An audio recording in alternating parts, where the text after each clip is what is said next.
A partir de meados do século XX, o Brasil experimentou um dos mais acelerados e intensos processos de urbanização de que se tem notícia em todo o mundo. Em nosso imenso território predominava uma rarefeita população rural e apenas pontilhavam aqui e acolá, sobretudo ao longo do litoral, cidades escassamente povoadas. Esse panorama mudou de forma vertiginosa, senhor presidente. Em curto espaço de tempo, as cidades cresceram e se espalharam. A população se avolumou e ganhou o feitio urbano, em espaços que foram sendo ocupados sem planejamento prévio. Em decorrência direta, advieram inúmeros problemas impactando negativamente os serviços públicos e a qualidade de vida. Mesmo em uma cidade como Brasília, Excelência, concebida pelo gênio arquitetônico e urbanístico de Lúcio Costa e Oscar Niemeyer, detalhadamente planejada, os efeitos da superexpansão demográfica e territorial foram sentidos de forma aguda.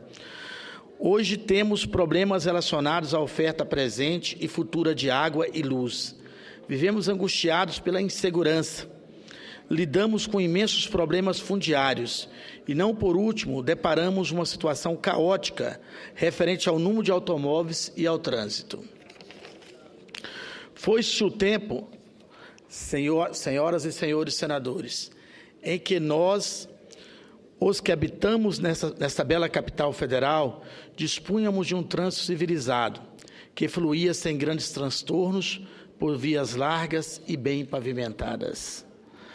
Todo cidadão brasiliense percebe na própria carne os efeitos cotidianos das complicações do trânsito, seja ele um usuário do automóvel particular, seja do sistema de transporte coletivo.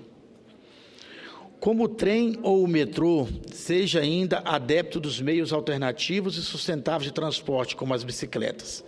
Em todo caso, ele observa contínuas retenções, quebras de maquinário, filas, superlotação e uma grande satisfação.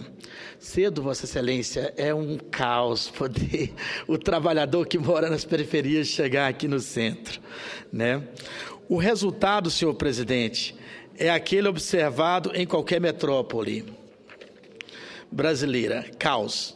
São frequentes os acidentes, as depredações de equipamentos urbanos, públicos ou particulares, as greves do sistema ou contra os maus serviços prestados, os conflitos de toda a ordem, a sobrecarga na área de saúde, a consolidação da perversa indústria das multas, entre vários outros problemas. Pagamos hoje pelas decisões equivocadas do passado. Brasília fora concebida para 500 mil habitantes. Hoje nós temos na Grande Brasília 2,5 milhões. Se for pegar todo o entorno, nós temos 4 milhões de habitantes, né? Então é muita gente. Historicamente, nossa cidade privilegiou o automóvel, até mesmo em detrimento do pedestre. O transporte coletivo foi relegado a um segundo plano e, quando se tornou indispensável repensá-lo, tomamos medidas que não foram inovadoras e não se mostraram adequadas ao perfil de Brasília. O transporte coletivo, baseado em ônibus, não trouxe eficiência ao deslocamento. Muito pelo contrário, em vez disso, consolidou um lobby, Vossa Excelência, poderoso, capaz de frear iniciativas que relativassem a sua influência e o seu predomínio, o lobby das empresas de ônibus. O governo anterior avançou no combate a essa estrutura arcaica, mas não o suficiente para introduzir modificações no próprio modelo. O chamado veículo leve sobre trilhos, o VLT, foi aclamado como uma das melhores opções técnicas para o transporte de Brasília, mas até hoje, lamentavelmente, não saiu do papel. Cabe lembrar que, caso fosse seguido o cronograma original, já estaríamos desfrutando de suas vantagens. E quais são elas? Em primeiro lugar, a capacidade de transporte de um VLT é muito superior ao do ônibus e também do BRT, transporte rápido por ônibus. Enquanto esse último acomoda cerca de 150 pessoas, o VLT transporta com segurança e conforto 400 pessoas. E nós que andamos aí pelo mundo vemos que o VLT é uma alternativa adotada em várias capitais mundiais, em várias grandes cidades, com grande sucesso.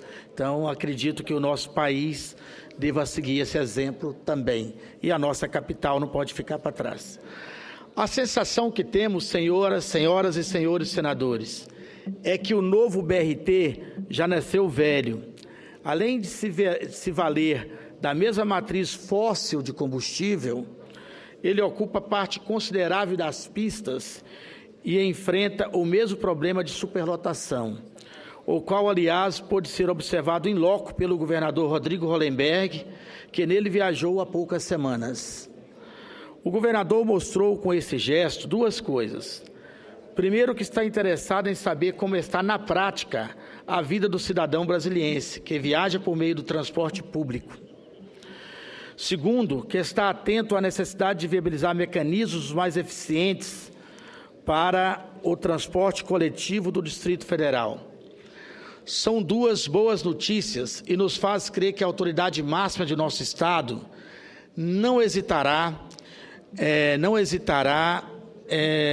em apoiar iniciativas que contribuam para melhorar um dos aspectos da vida urbana que mais asfixia os brasileiros, o seu transporte público, que é muito ruim. Trata-se de um grande desafio, em que pesa a diminuta extensão territorial, o fenômeno da conurbação com municípios vizinhos de outros estados da Federação traz implicações de variada ordem para o Distrito Federal. Isso confere um nível de complexidade às políticas públicas sem paralelo em outras regiões do país, Vossa Excelência. Há, felizmente, alternativas viáveis, e o VLT é certamente uma delas. Técnicos apontam que poderíamos ter ao menos duas linhas. Uma delas cobriria a distância entre a Praça dos Três Poderes e o Memorial JK. Penso que seria de grande utilidade pública ao contribuir para reduzir drasticamente o número de carros no centro da cidade e facilitar a vida dos cidadãos que aqui trabalham. Além disso, o custoso e polêmico projeto de construção de garagens subterrâneas seria adiado ou mesmo abandonado, que é um projeto de garagem subterrânea aqui na Esplanada. A segunda linha, mais extensa, cobriria um trajeto entre Lusiânia e a antiga rodoferroviária, aproveitando a malha de trilho já existente. Cerca de 600 mil pessoas fazem esse percurso diariamente, atravessando as localidades de Valparaíso, Santa Maria, Catetim, Parkway, Núcleo Bandeirante, Guará e Ucia, setor de indústria e abastecimento, gastando 2 horas ou mais para fazer esse percurso, Vossa Excelência. Imagina a dificuldade como que chega esse trabalhador em seu ambiente de trabalho, super cansado e estressado, né? Com o VLT, o percurso poderá ser transposto em cerca de 50 minutos. Então, por isso, é uma alternativa inteligente que rogo que o nosso governador Rodrigo Hollenberg o adote, porque em Brasília a gente peca muito por um trânsito muito caótico. Senhoras e senhores senadores, Brasília é a capital do país.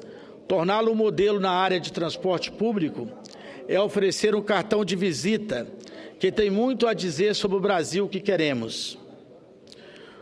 Como senador da República, este é um dos meus projetos.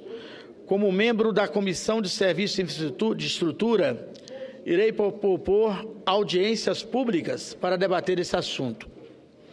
Representantes da sociedade civil, autoridades do setor acadêmico e especialistas serão chamados a um debate franco, aberto e produtivo, ao qual certamente também serão presentes o governador Rodrigo Hollenberg e o ministro da Cidade, Gilberto Kassab, meu companheiro de partido. Era o que eu tinha a dizer, Vossa Excelência, senhor presidente. Muito obrigado e estamos juntos aí por um Brasil e uma Brasília melhor.